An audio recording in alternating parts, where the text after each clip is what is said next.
ഞാൻ ഉണ്ടാക്കാൻ പോകുന്നത് നമ്മുടെ നെഗറ്റീവ് ഇടുന്ന ശർക്കര മൈലാഞ്ചിയാണ്. അപ്പോൾ എൻ്റെ ഫ്രണ്ട്സ് എന്നും ചോദിക്കാറുണ്ട് ഈ ശർക്കര മൈലാഞ്ചി ഇതെങ്ങനെയാണ് ഉണ്ടാക്കുന്നതെന്ന്. അപ്പോൾ ഇത് പല തരത്തിലും ഉണ്ടാക്കാറുണ്ട്. അപ്പോൾ എൻ്റെ അമ്മ ഉണ്ടാക്കുന്ന രീതിയാണ് ഞാൻ ഇപ്പോൾ ഇവിടെ കാണിക്കുന്നത്. അപ്പോൾ ഞാനിവിടെ പഞ്ചസാരയാണ് എടുത്തിട്ടുള്ളത്. അതൊരു 3 ടേബിൾ സ്പൂൺ എടുക്കുന്നുണ്ട്. അപ്പോൾ ഫ്രണ്ട്സ് ഞാനിവിടെ ഷുഗറൊക്കെ ഇട്ടെടുത്തിട്ടുണ്ട്. അപ്പോൾ ഇനി നമുക്ക് വേണ്ടത് നമ്മുടെ ചായപ്പൊടിയാണ്. ചായപ്പൊടി തന്നെ ഇടണമെന്നൊന്നുമില്ല, നമുക്ക് കോഫി പൗഡർ ആയാലും കുഴപ്പമില്ല. അപ്പോൾ അതുപോലെ തന്നെയാണ് നമ്മളുടെ 3 ടേബിൾ സ്പൂണാണ് ഇട്ട് കൊടുക്കേണ്ടത്. ഇനി നമുക്കിതിലേക്ക് 1 ടീസ്പൂണോളം നമ്മുടെ ജീരകം കൂടി ഇട്ട് അതെല്ലാം കൂടിയിട്ട് നമുക്ക് മിക്സ് ചെയ്യാം.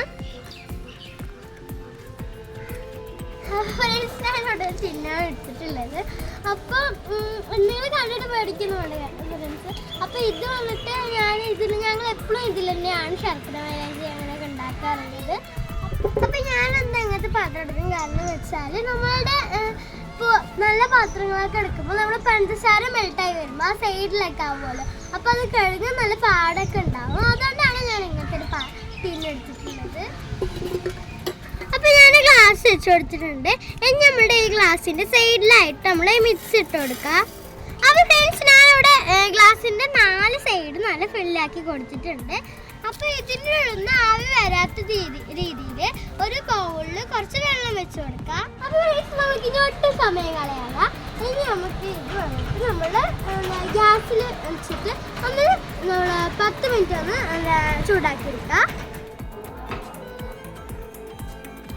അപ്പോൾ ഫ്രണ്ട്സ് നമ്മൾ ശർക്കര മൈലാഞ്ചിൻ്റെ ഇതൊക്കെ റെഡി ആയിട്ടുണ്ട്. വെച്ച് വെള്ളമൊക്കെ നന്നായി ചൂടായി വന്നിട്ടുണ്ട് കേട്ടോ. ഇനി നമുക്കിത് എന്തായാലും നോക്കി നോക്കാം.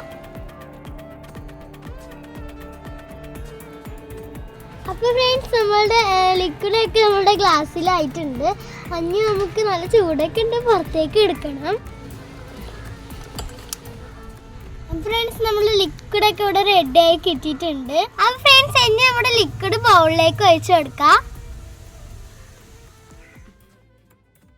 അപ്പോൾ ഫ്രണ്ട്സ് നമുക്ക് ഇത്രയും ലിക്വിഡാണ് നമുക്ക് കിട്ടിയത്. ഇനി നമുക്ക് ഇതിലേക്ക് മൈദയും കൂടി ഇട്ട് കൊടുത്ത് ഒന്ന് മിക്സ് ചെയ്ത് കഴിഞ്ഞാൽ നമുക്ക് നമ്മൾ മിക്സ് ചെയ്തിട്ട് നമ്മൾ നെഗറ്റീവ് ഇട്ട് കൊടുക്കാം.